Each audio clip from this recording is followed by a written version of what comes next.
Vardan Tėvo ir Sūnaus ir Šventosios Dvasios. Šiais laikais mes kartais būna, arba kai kurie iš mūsų būna, domimės savo protėviais, net bandom sudaryti kažkokį tai genealogijos medį, išsiklausinėti, kas buvo mūsų giminėje, mūsų tėvai, protėviai, ten seneliai, proseneliai. Bet didelės reikšmės mums tai neturi. O dauguma žmonių net tuo ir nesidomi. Dabar netaip lengva susirasti savo protėvius ir prosenelius. O tais laikais buvo labai svarbu. Ir štai šiandien girdėjome Mato Evangelijos pradžią, kurioje vardijami yra kas, kam, iš ko gimė. Ir tie vardai, kurie nieko mums nesako, jeigu mes tiesiog perskaitytume tik šitą vietą, tokie keisti vardai. Ir kiekvieno iš jų biografijos mes turbūt nepapasakotume. Reikėtų labai gerai įsigilinti ir žinoti Senąjį testamentą. Ir tenai mes rasime šitos žmonės.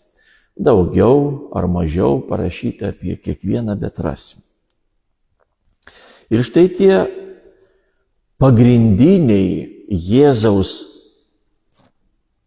žemiškieji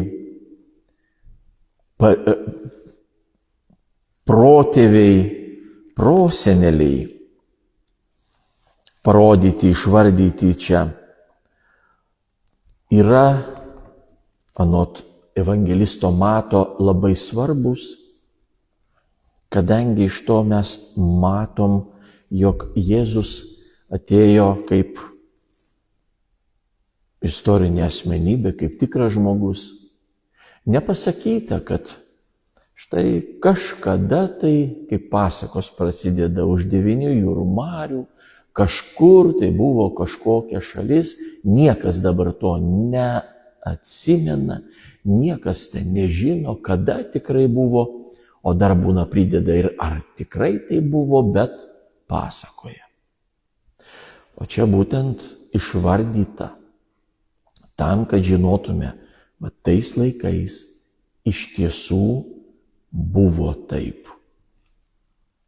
Ir Jėzaus Kristaus gimimas buvo toksai, toliau tęsia, jau po visų tų vardyjimų, visos tos giminės, žemiškosios giminės. Jėzus gimė konkrečiu laiku, konkrečioje vietoje iš mergelės Marijos. Taigi labai svarbu tai mums atsiminti, mums žinoti. Ir dar čia tarp šitų įvardytų žmonių, iš tikrųjų lyg tai būtų šventojo rašto čia žodžiai, eilutės, bet nemaža jų dalis buvo dideli nusidėjėliai. Jėzaus giminė. Ir tai vėl parodo tai, kad Dievas nesibodi mumis tokiais, kokie mes esam, bet ateina išgelbėti mus iš nuodėmių, kaip ir pasakyta toliau Mato Evangelijoje, šiandien irgi tai girdėjom. Vat tokie buvo žmonės. Net ir tas pats Dovydas, čia pabrėžta, jog Dovydui, karaliui Dovydui gimė Saliamonas iš Ūrijos žmonos. Jeigu pasiskaitytume Senąjį testamentą, istoriją apie Dovydą, žinotume, kad jisai, negražiai pasielgė. Jis tą karį Ūriją išsiuntė specialiai tyčia į mūšį, į karą, žinodamas, kad jis ten žus. Ir paveržė jo žmoną. Pabuvo su ją ir išmetė. Bet gimė Saliamonas. Ir iš tos istorijos gimė 50 arba kitokia numeracija 51 psalmė. Pasigailėk manęs, Dieve.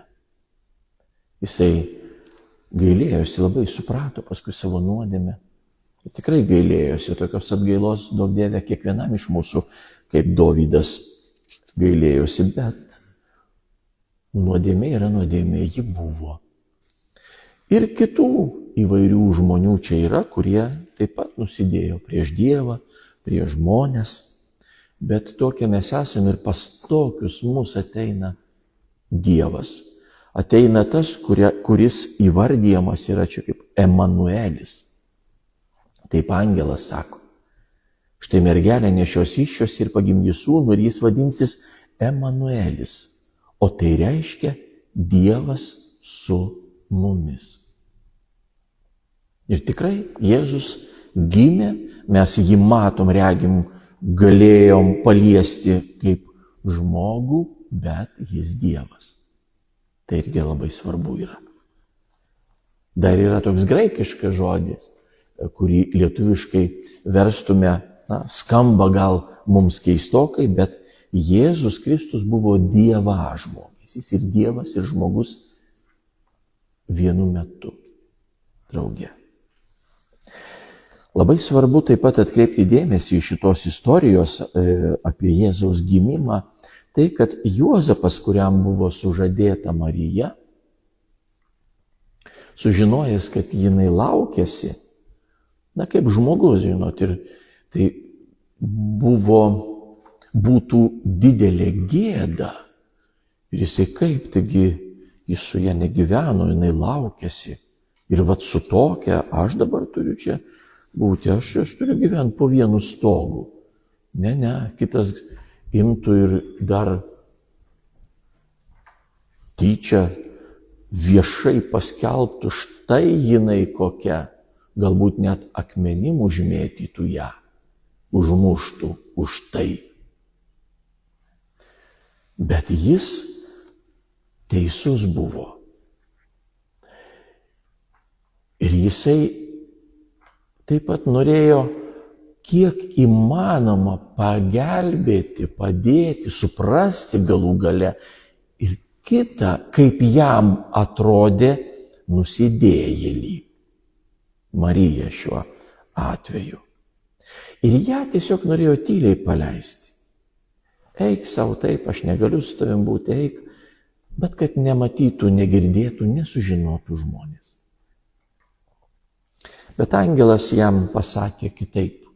Paskelbė Dievo valią ir jisai priėmė Mariją, bet tai rodo Juozapo būdą, Juozapo širdį, jo sielą. Štai koks jisai buvo.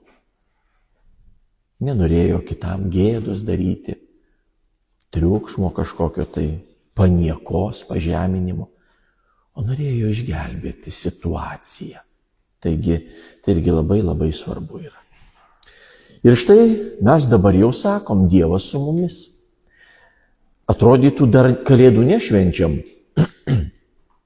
Dar tik sekmadienis. Šiandien yra sekmadienis prieš kalėdas ir šventųjų tėvų, kurie va čia ir išvardyti buvo. Šventieji tėvai, tai kaip ir protėviai, juos sunku atskirti, nuo kada ten protėviai, nuo kada tėvai prasideda.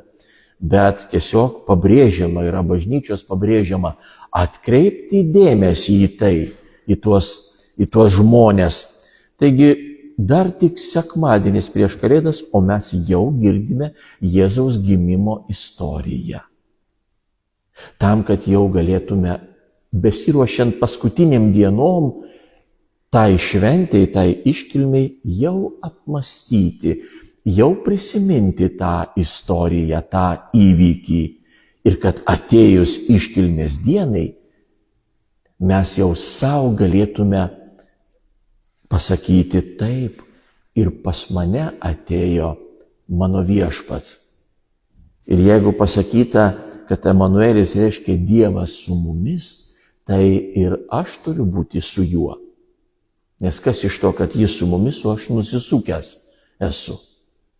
Tai ir aš turiu būti su Dievu. Ir tom paskutiniam dienom būtent apie tai ir mąstom. Atėjo Jėzus, gimė Jėzus. Va tokiu būdu, toli taip nuo mūsų, toli ir tolimais laikais, bet jis yra su mumis iki šiol. Todėl ruoškime šventom kalėdom, apmąstykim tą slėpinį, tą atėjimą, tą gimimą, kad Dievas tampa žmogumi. Kaip taip gali būti? Ir kodėl taip? Kam būtent tokiu būdu reikėjo Dievui mus aplankyti? Kodėl ne kitaip? Kodėl būtent taip? Kaip vienas iš tokių atsakymų arba nuorodų yra tose žodžiuose, nes jis išgelbės savo tautą iš nuodėmių. Jis tampa žmogumi. Perima visą, kas yra mūsų, tik išmeta nuodėmę. Taigi jis atėjo iš nuodėmių mus gelbėti, todėl jis sakome, jis mūsų išgelbėtojas arba gelbėtojas, išganytojas. Iš nuodėmių. Net ne nuo lygų mus gelbsti, net ne nuo bėdų kažkokių tai, bet gelbsti iš arba nuo nuodėmių. Visų tų bėdų, lygų ir viso kito šaknies. Tai nuodėmė yra. Mes nesirgtume, kaip Adomas ir Ievas buvo laimingi, jokių lygių nebuvo, jokių bėdų nebuvo, kol jie buvo rojuje. Bet kai nusidėjo, kai nuodėmė įsišaknijo juose, va tada ir tapo žmogaus toks gyvenimas, koks yra. Taigi Dievas suteikė mums galimybę tas nuodėmės šaknis išrauti, nebeturėti jų, nebesutikti su jomis. Ir tada, kada nėra šito šaknis, taip mes grįžtume į Adomo ir Ievos būseną iki nuodėmės. Taip mums nepavyksta, taip kažkaip tai mes labai mažai tokių žmonių žinom, kuriuos įvardijam šventieji, kurie nugalėjo, kurie išrovė tą šaknį su Dievo pagalba. Nedaug jų palyginus, kiek apskritai žmonių gyvena arba gyveno. Bet Dievas mums dovanoja tokią galimybę, o tie nedaugelis žmonių šventųjų kaip tik ir parodo mums savo pavyzdžių, kad tai įmanoma. Žmogui tai įmanoma. Taigi, jis atėjo išgelbėti iš nuodėmės, iš kurios kyla visos kitos bėdos ir tai, kas žmogų apninka ir ko mes nenorėtume, kada jau susiprantam pagaliau, nenorėtume, kad mūsų gyvenime būtų. Amen.